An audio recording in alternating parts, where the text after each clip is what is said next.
Good evening, everybody, and it's welcome from me, Andy Cooper, and John Chambers, and we're on show number 11. So, John, were there any particular highlights which stood out for you from last week's show? Well, I'm hesitant about singling highlights because I thought the whole show again was excellent, but I think most of us would agree that the finale, the climax was Lynn at the end with that wonderful rendition of the Lambton Worm, and the video was just, to me, astounding. I thought it was professionally done, especially with the credit roll at the end, which convinced me it was. The imagination and the technical expertise, as well as the performance, were just superb, I thought. Yeah, that was a great one from Lynn Goulburn. Anyway, let's have a look at this week's show list. And of course, we started off on the Doors Open with Jill and Bernard Blackwell playing a range of instruments. That was great. But okay, take us into the first artist then, John. Yeah, nice to hear Jill and Bernard. You and I know them well from our days when we used to go to Keyworth regularly. They were regulars there. So nice to hear their wonderful music yet again. And we're starting off this week with Colin again. Always a great stalwart of the club starting off. It's always the more difficult time of the evening, I think, starting the evening. But it's a song about madness. This one I'm not familiar with. You do a version of an associated song. I won't say any more than that to give the show away, but you and Dave do a nice song along the same theme. Okay, and then we're moving on to Jim Dunn, who's doing a tune from Brass Monkey, played on the harmonica. And then we've got Anne Sempik. It's great to see Anne involved with the club, with Joe coming along now doing his blues, and in some contrast, she does the wonderful traditional songs. Okay, then we've got our guests, the Beeston Ceilidh Collective, and all 7 of them, but separated from one another in a virtual performance world. And then we've got Graham Pretty, now pretty regular at the folk club, very fine guitarist and does wonderful songs. And this week, no exception, of Dylan, which I think we both agree is not typical Dylan, but as ever, a lovely song and a very fine song. Okay, and then on to Dave McGowan, who's playing a guitar solo from Don McLean, actually, well-known song.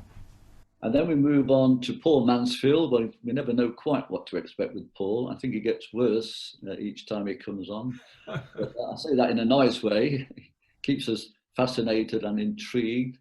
And something about a football supporters tribute this is, but that's a very tenuous association, I think. We'll see what happens. Okay, and we're finishing off the whole evening with GreenMatthews. They're a duo that have performed locally in Nottingham at the Chilwell Arts Centre. I've seen them do a Village Ventures night down in West Bridgford. Excellent duo, so that should be a wonderful climax yet again. Okay, thanks. Let's get on with the show. On with the show. Tom of Bedlam is an anonymous poem written at the start of the 17th century. It's in the voice of somebody who was an inmate of the Bedlam Hospital in London, where people who were considered to be mad were housed. You probably know a song called Bedlam Boys, which was written about 100 years later, the text was anyway, and that's probably a response to this original poem. It's written in the voice of the female equivalent, Mad Maudlin. The tune that we all know was actually written by Dave Moran and Nick Jones of the Halliard group. Now, I've used that tune, but I've constructed a virtually new text using some verses from the original poem, about a quarter, a third of them. In this version, Tom's a beggar, and he's trying to persuade the people he's begging from that he's perfectly harmless, even though his behaviour is a little bit eccentric. Maybe that's caused by the treatment he got when he was at Bedlam. Maybe it's caused by the strange visions he sees when he's out at night under the stars. Tom of Bedlam.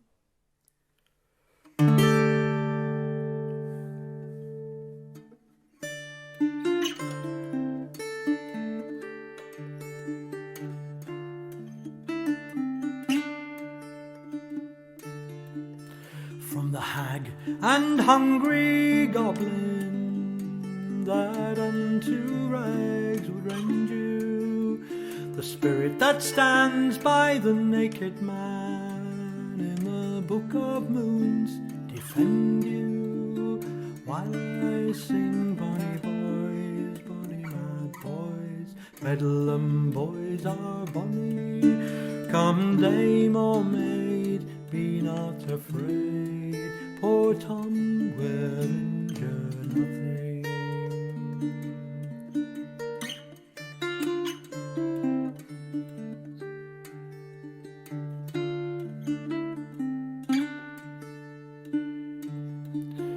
The moon's my constant mistress, and the lowly owl my marrow. The flaming drake and the night crow make me music to my sorrow. Still I sing, bonny boys, bonny mad boys, Bedlam boys are bonny. Come dame or maid, be not afraid. Poor Tom will injure nothing.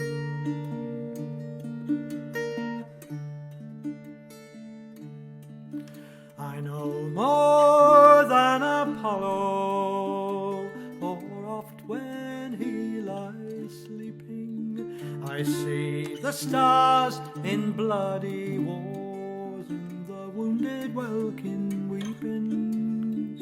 Still I sing, bonny boys, bonny mad boys, Bedlam boys are bonny. Come dame or maid, be not afraid. Poor Tom will injure nothing.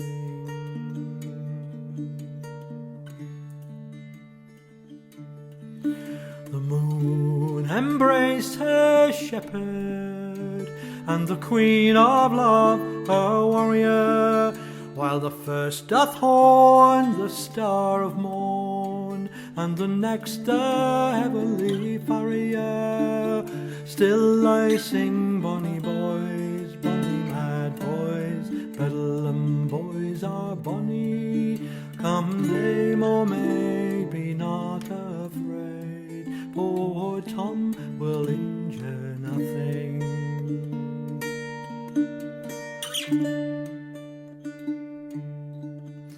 By a night of ghosts and shadows, I summoned am to tourney, 10 leagues beyond the wide world's end.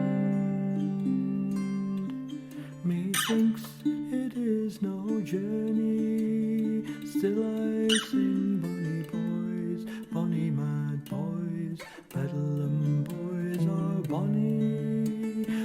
Come dame or maid, be not afraid. Come dame or maid, be not afraid. Poor Tom will injure nothing.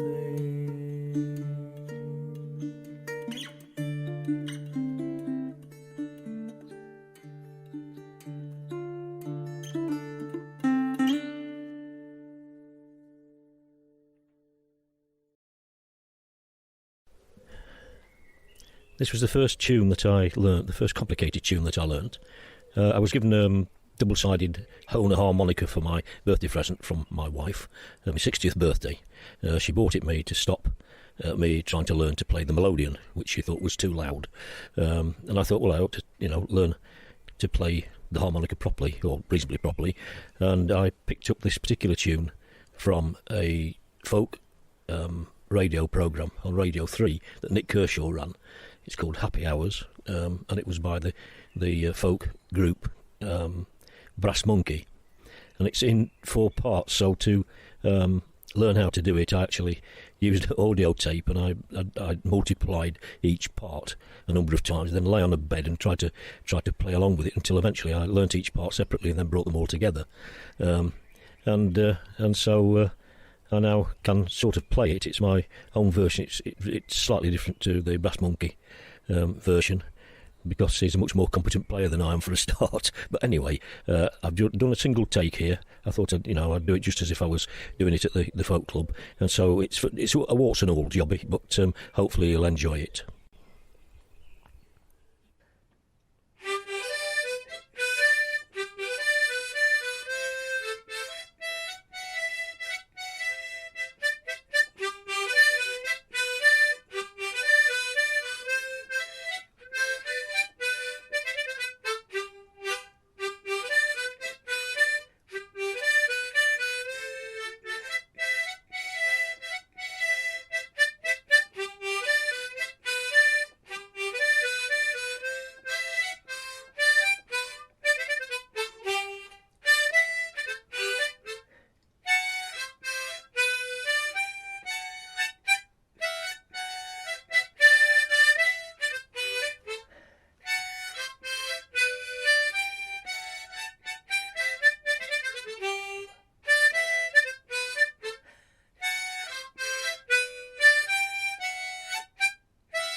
Happy hours. So, hello Anne, nice to see you. Hi Oban, nice to see you as well. Have you had an okay week? Yeah, pretty good, thanks. It's been all right. Been out a few times, met some friends at a physical distance, abiding by the rules. Oh, good. Good. I've just had my first barbecue since the lockdown has been eased a little with my family, which was really nice. Oh, that's excellent. Must make you start to feel like there's some sort of normality returning. Yeah, certainly. So, the song you're going to do tonight, Anne, is Ye Mariners All, and I wonder if you could just tell me a little bit more about why you've chosen the song. Yeah, I'm happy to. Back in the early 1980s, Joe and I used to go to the folk club when it was running at the Three Horseshoes in Beeston, which is sadly been demolished now for a number of years. And at one point, we actually managed to win a vinyl album by Martin Carthy in the raffle. Yeah. And we were listening to it the other night as part of a random pick from our vinyl collection. And I thought, hey, this is I remembered why I enjoyed listening to it back in the 1980s, although it was released in 1965. So it's quite an old album. And I just thought this song was one of the very few unaccompanied songs on the album, and I thought I might as well give this one a go. Oh, well, it's a lovely song. I did listen to it on YouTube this morning. It's a good sing-along one as well. Oh, good. I hope people enjoy it. Yeah. Okay. And is there any kind of other history that you want to tell us about the song? Is there anything you know about the song in itself? Yeah, it was first collected by Henry and Robert Hammond in the early years of the 20th century from a lady called Marina Russell, who lived in a place called Upway in Dorset. And she sang Ye Mariners All, but the Hammond brothers thought maybe she was singing about mourners, ye mourners all, and therefore it was a song that was supposed to be being sung from it in a pub to a funeral cortege passing by. You come in and have a drink kind of thing. Yeah. Put the coffin down and kind of come and slake your thirst. But then they decided that she couldn't possibly be singing a song that was that inappropriate. And given that Upway isn't far from the coast in Dorset, they decided she must have been singing about mariners after all. But I like the idea of it being to tempt mourners away from their sort of sad duty. Yeah. Okay, well, thanks, Anne, for that, and it's been lovely speaking to you. So we'll hand over to you for the song now. Thanks very much. Bye. Bye-bye. Ye mariners all, as ye pass by, come in and drink when you are dry. Come spend, my lads, your money brisk, and pop your nose in a jug of this. Ye tipplers all, as ye pass by, come in and drink when you are dry. Come spend, my lads, your money brisk, and pop your nose in a jug of this. Ye tipplers all, if ye've half a crown, you're welcome all to sit down. Come in, sit down, think not amiss, to pop your nose in a jug of this. Oh, now I'm old and can scarcely crawl, I've a long grey beard and a head that's bald. Crown my desire, fulfil my bliss, a pretty girl and a jug of this.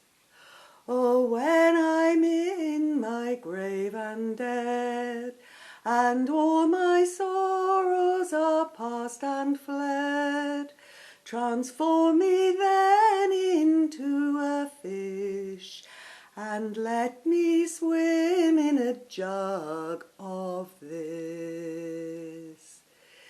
Ye mariners all, as ye pass by, Come in and drink when you are dry. Come spend, my lads, your money brisk, and pop your nose in a jug of this.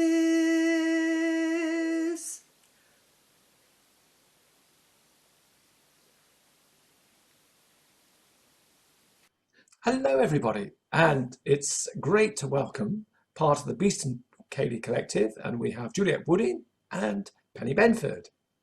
Hi. Yeah, can I first of all just thank Juliet for the lovely music she recorded for us that we were able to put on last week's opening soundtrack and the play out at the end. That was really, really good and nice. From my point of view, very, very nicely prepared. It was easy to put the video together. But I want to ask Penny, really, how is it that a band of, normally I think it's 5 of you, or 6 even, how did you... 7. 7, right, there you go. Who's counting? Yeah, How did you manage to get together, quote unquote, to make this performance? So I suppose you want to talk about how the band originated and how we've come to this point. I won't give you the whole detailed history, but in a nutshell, I think it must be 9 years ago, we were approached by the organisers of the Oxjam Beeston Music Festival to do a Ceilidh, because we had previously been in a Ceilidh band, and they managed to twist our arms to form another one, even though we were having a bit of a rest from it, and I'm very pleased they did. So we've done an annual Oxjam Ceilidh ever since for them, and obviously we've done other Ceilidhs, as well as the odd sort of performance for listening to. So our very last get together was at your club on, I think, the 14th of March for St. Patrick's. Like that, yeah. That was the last time. That was indeed the last, I don't know what we call it now, the unsocially distanced or real world evening that we had. Yeah, so that was very special in lots of ways. And so we don't do so many of those, but we do really enjoy doing those for a change as well. It's great to perform for people to dance to, but we also enjoy working up sort of different material and thinking more about sort of the fine tuning and nuances and putting together more of a performance. So it's obviously private bookings for Ceilidhs as well, but we did quite an interesting thing last year, which was for the Speech, Sign and Song group, which is for children with special needs, communication needs. And we did it with their family day, so we did background music. We also sort of showed the instruments for the children, and we did a bit of music for dancing there. So we really enjoy doing. The great thing I think about doing a Ceilidh is you do see lots of different settings for doing that, but also the performance things take us to some interesting places too. Excellent. And I've just realised, of course, that Andy's mural is actually that March performance, and I think the yellow or green coat, and my eyesight isn't brilliant, it's probably Juliet. It is. I can see Phil and Mark, but I can't see you there, Penny. But I must have been socially distancing or something. Absolutely, yeah. That was well noticed, Colin, apart from Juliet wearing a dress rather than a coat, I think. But... Oh, is it? A nice coat, that would be a nice coat. Anyway, Juliet, were there any particular challenges in recording this? Because obviously you've not been able to get together. Yeah, that's right. We all had to record a track individually in our own homes. And it was the first time I'd done anything like this. So it's been a big learning curve for me. I mean, there are others in the band who shall be nameless, obviously, who are complete experts in it. But it was new for me. And the first thing I discovered I didn't have a webcam. So I couldn't actually record anything using my desktop. It was only my mobile phone. And trying to buy a webcam in the lockdown was not easy. But Argos came up trumps with the right one. But yes, other online stores are available, I should say. Thank you. Yes. So we all recorded in our own homes, and the way that we have to do it is to listen through some headphones to a guide track, which with one member of the band or a couple with Steve or Penny both of them, records the piece all the way through, right from the beginning. And then as you listen to that track, you play your bit along with it and record that. And the other little sort of new thing for me was you have to clap at the beginning. You have to do some claps, which is all to do with giving the person who's doing the editing a bit of a head start in lining up all the tracks and getting them to look and sound at the same time. So it was difficult, actually. It was quite difficult, and I found I had to do the tracks several times to get them passable, because there's all sorts of things that can go wrong with your wires from your headphones as well as the musical bits. So yes, it's quite a challenge, I think, but you do get used to it. Anyway, the tracks you're doing, if I've got this right, are the Fox Hunter's Jig, the Butterfly, and Fig for a Kiss. But can one of you tell us about those? Yeah, I'll tell you about those tunes. They're all three of them are what's called slip jigs, which means they're in 9/8 time rather than 6/8 time. A jig would normally be in 6/8. And they're also 3-part slip jigs, so they're long.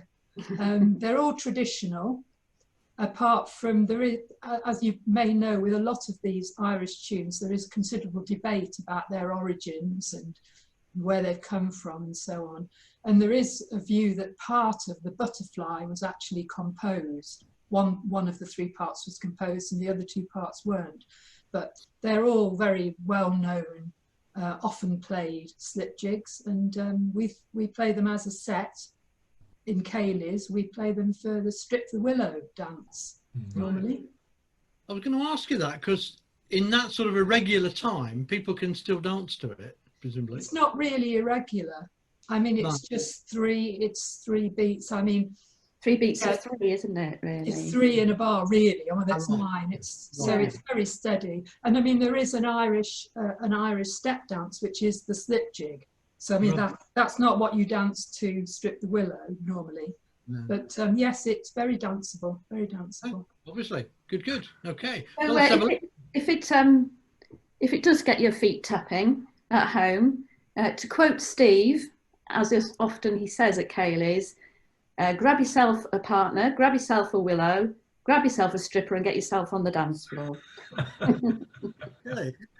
Right. Well, that's conjured up some interesting images, maybe, and maybe for you out there. Let's have a listen, and by all means, join in. Okay, thanks, Juliet and Betty.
Well, hello, and to replace the raffle, no, we've not got a guitar, but Get your hands off.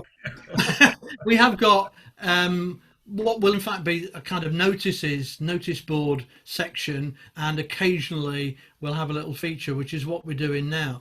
As you can see, we've got Steve Benford here in person. You've just seen him on the video, and you will also perhaps have spotted him playing the guitar he has with him now, and Steve's going to tell us all about that, or a little bit about it anyway, and an exciting project and development for the club. Yeah, thank you. This is quite an unusual instrument. It's called the Carolan guitar, and as well as being a musical instrument, it's a university research project. And it's a guitar that tells you its life story. We've documented how it was made and where it's been and who's played it over the last 5 or 6 years. And you can conjure that information up from the guitar. We won't go into the technical details, but I think we can post a video on the club website later on that shows that. But anyway, I was talking to you folks really keen on the idea that it could become a guitar in residence at the folk club. That's a great idea.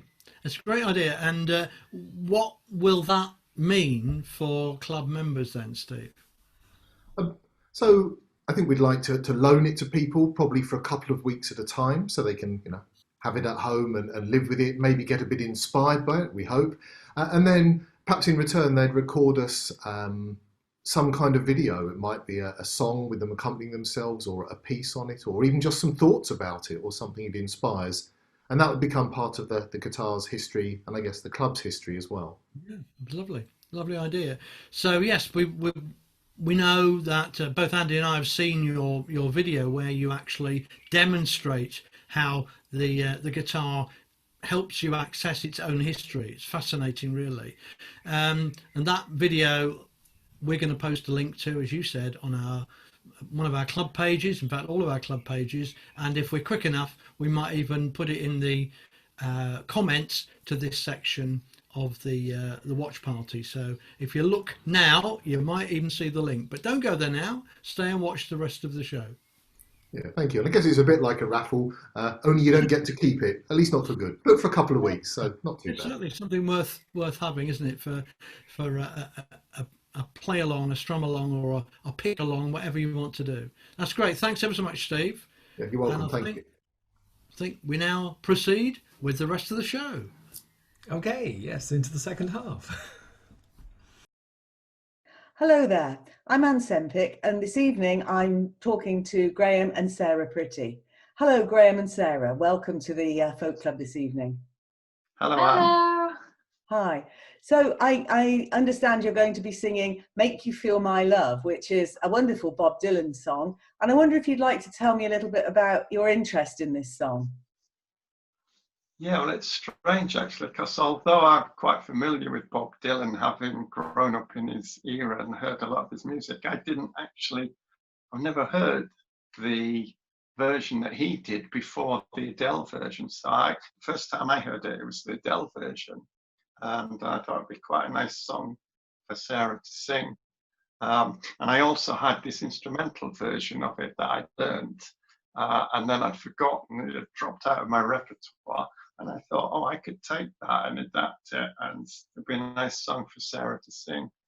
Yeah, it was the first time that I'd heard it was by Adele as well, so I was quite shocked when Dad came to me with this song as the next one for us to do, and I knew the song and loved the song, but I'd always known it by Adele, so it was quite a surprise to hear it was actually Bob Dylan, and goes much further back than my sort of generation of music with Adele. Right, so it was really the sort of Adele version that you fell in love with in the first place. Yeah, I think I could definitely relate to that one as well, more so than Bob Dylan, just because it'd be a more suited piece for me to sing, and vocally the kind of the notes, the scale it was in, the key it was in, it felt very comfortable for me to sing, and we kind of really slowed it down and played it at a nice gentle pace, and that meant that I could really enjoy each word. So I really enjoyed singing it. It's a very emotional song. Was it a difficult song to learn? Difficult? Not really, because I'd already learnt it. I say I've learnt this instrumental version a while back, So I had the basis of it. I don't know for you learning to sing it. Yeah, I listened to Adele's version, and she is a powerhouse. So I knew that I wouldn't be able to sing it in the way that she does. I'm not really a belt it out. I'm kind of much softer tone of voice. So I tried to put my own spin on it and added a few kind of fluttery bits that I enjoy sort of singing, but within keeping with the style of the song. Well, that's great. Well, we're all looking forward to hearing it very much. Thanks very much. And now it's over to Graham and Sarah. Thank you. Thanks, Anne.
Hello again, and it's great to welcome Dave McGowan, who is going to do a playing instrumental for us. But Dave, how did you get into playing guitars?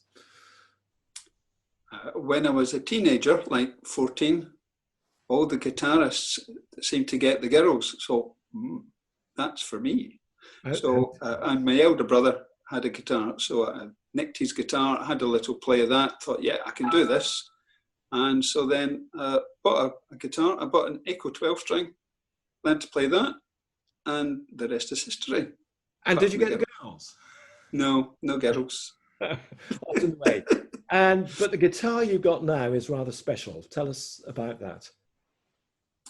Well, when I was 63 and I was supposed to retire, I wasn't quite ready. So I thought, all right, I'm going to work on I'll have a present. So I got Steve Hicks to make me a custom built guitar.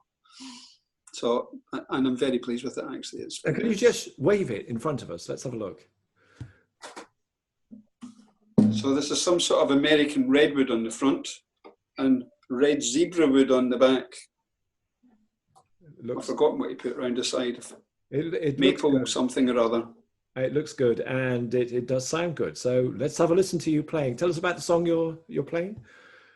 Well, this one is Vincent's. I like to play different things. So some classical, some Beatles, Vincent in this case, some folk stuff, some Scottish, Irish, English, whatever. So this one is Vincent's. Okay, great. And who was that written by? Don McLean. Don McLean. Let's hear it. Thanks very much. Everybody will know it, hopefully. Okay.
Hello, so it's Steve Benford here, and we've got Paul Mansfield. Hi, Paul. Hi, Steve. I did wonder what you were keeping under your hat there. I thought perhaps you were in disguise. It's always a good idea where folk clubs are concerned, in my view. No, just sitting outside capturing the last few rays of the day, which makes it all more inappropriate to introduce you as the first person to go for a Christmas single this year, I believe. Well, I'm going to have to correct you about that, Steve. I have a song that has got the word Christmas in the title, but it's not really about Christmas. Okay. So, in which case, what is it about then, the lawyer for the defence? Right, okay. Well, yes, it's just a little bit of this group, Half Man, Half Biscuit, were known for their complex and amusing titles for songs. So this is All I Want for Christmas is a Duke of Prague Away Kit, and I have the actual physical source with me. Fantastic. A double A-sided single, The Trumpton Riots on the A side, and All I Want for Christmas is a Duke of Prague Away Kit on the other side. Wow. Like the double A-sided record, and there's the All I Want for Christmas side of it. But the song doesn't mention Christmas. Okay, well, if I can just say for anyone in from Thrompton tonight, you said Trumpton Riots, I think, didn't you? Not Thrompton Riots. No panic. Trumpton, as in the children's TV series, thus indicating the range of quirky references that Half Man, Half Biscuit have traditionally drawn on. They are crazy, those guys. In which case, I hope you can live up to their craziness. Very much looking forward to the song. Thanks very much, Steve. Great, here we go. Hey, folk fans. Check out the shirt. There was one in the gang who had scale extric, and because of that he thought he was better than you. Every day after school you'd go round there to play it, hoping to compete for some kind of championship. But it always took about 15 billion hours to set the track up. And even when you did, the thing hardly ever seemed to work. It was a dodgy transformer, again and again. A dodgy transformer, again and again. It was a dodgy transformer, again and again. A dodgy transformer that cost £3.10. So he'd send his doting mother up the stairs with the step ladders to get the Subutio out of the loft. And he had all the accessories required for that big match atmosphere, the crowd, the floodlights, the dugout too. But you'd always get palmed off with a headless centre forward and a goalkeeper with no arms and a face like his. Blame a dodgy transformer, again and again. A dodgy transformer, again and again. It was a dodgy transformer, again and again. A dodgy transformer that cost £3.10. And he managed to get hold of a Duke of Prague away kit, because his uncle owned a sports shop and had kept it to one side. But after only 5 minutes, you'd be down to 10 men, for he'd sent off your right back for taking the base from under his left winger. And come to half-time, you were losing 4-0.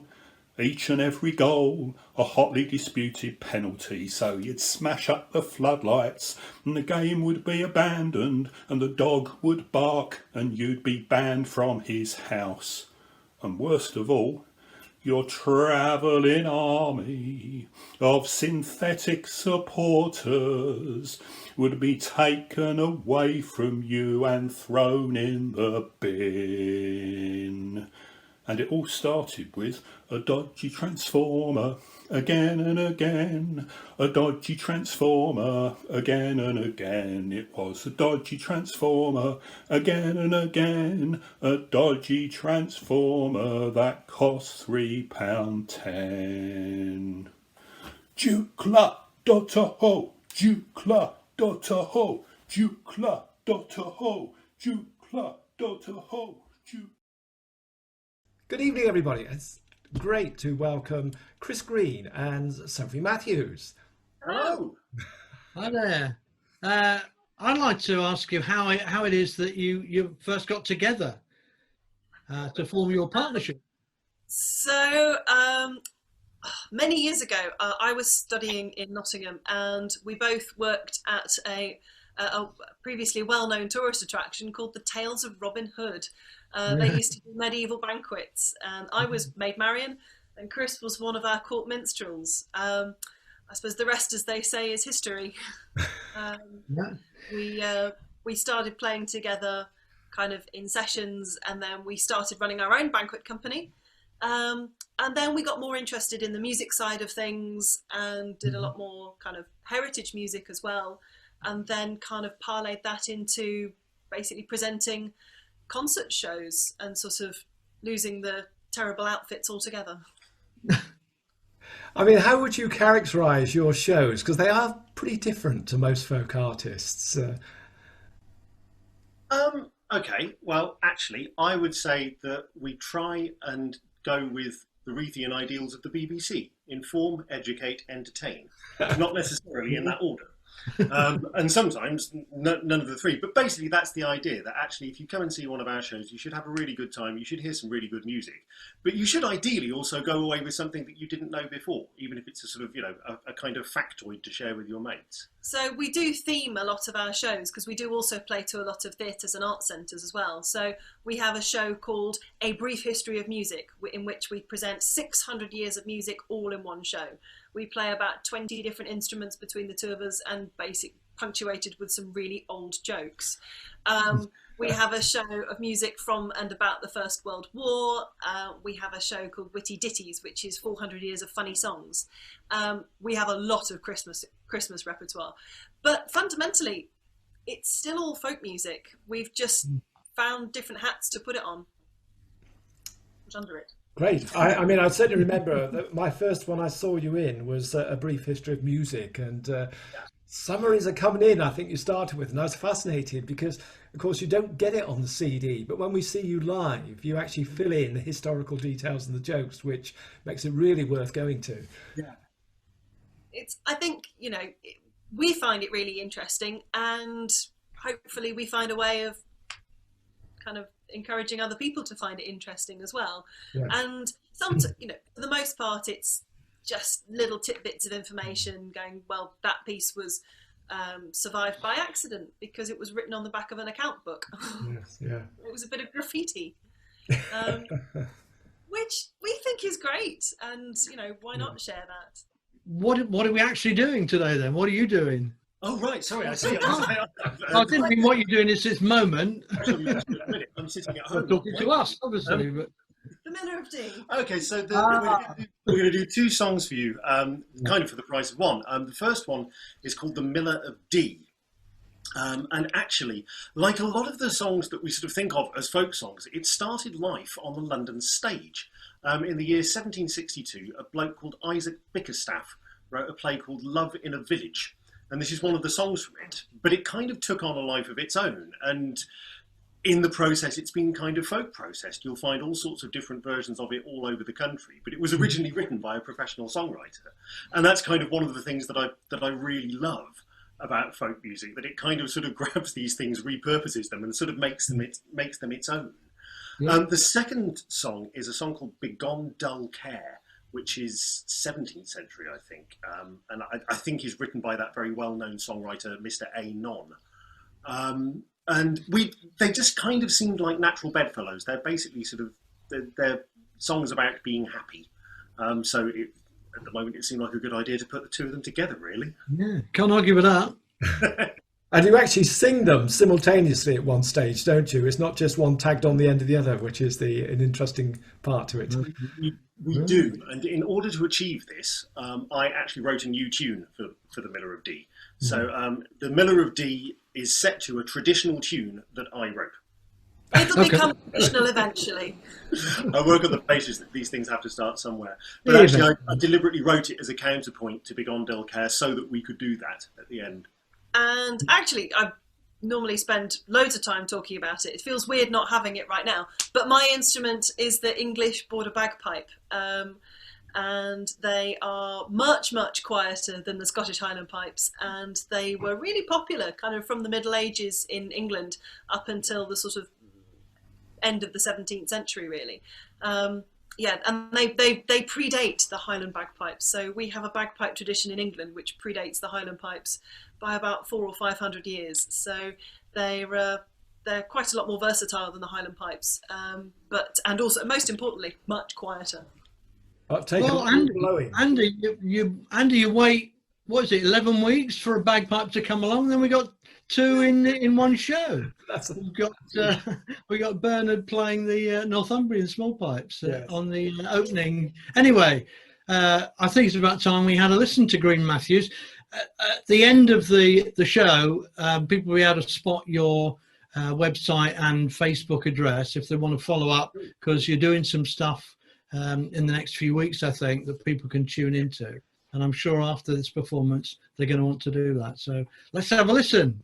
Fantastic. Fantastic. Thank you. Thank you. Hello, we're GreenMatthews. Thank you very much for having us along. Chris Green, Sophie Matthews, hence the name. We're going to play you two songs for the price of one. Both of these are traditional songs. The first one is called The Miller of Dee, which is about this miller who lives on the River Dee up in Chester, and it's 4 verses about how happy he is doing that. And the second song is called Begone Dull Care, and it's 2 verses about how happy the person singing it is. So what we're going to give you is 6 verses of unalloyed joy. For those of you who are familiar with traditional English folk music, you'll realise that that's quite a rare thing, really. So here we go.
Thank you very much for listening. If you would like to buy CDs, downloads, or contribute to our tip jar, then please do visit our website, which is www.greenmatthews.co.uk. Thanks very much for listening. Stay safe, and we'll hopefully see you very soon. Oh no, that's it. Thanks again, everybody who's performed this week, particularly our guests, who are, of course, the Beeston Collective and GreenMatthews. And thanks to Jill and Bernard Blackwell for the lovely Doors Open music. And there's a bit more to come as well over the credits. But next week, Andy, what have we got? And yes, thanks to you as well, Colin. Next week, we've got Edwina Crowder, who's playing Carolan on the piano. Then Jenny Bell and Will Walker. And finally, finishing off with Ajar. Or Ajar. Excellent. Okay. Goodbye, everyone. Whoever they are, whatever they call themselves. And it's actually, that'll be a third week in a row for Juliette Woodin. Yeah. Won't it? Because she's in Ajar and Beeston Collective, so she's on a run here. She's on a roll. Anyway, we look forward to seeing all of you and you seeing our lovely music next week. Do please tune in again, 8:15 earlier. Right. Bye then. Bye bye.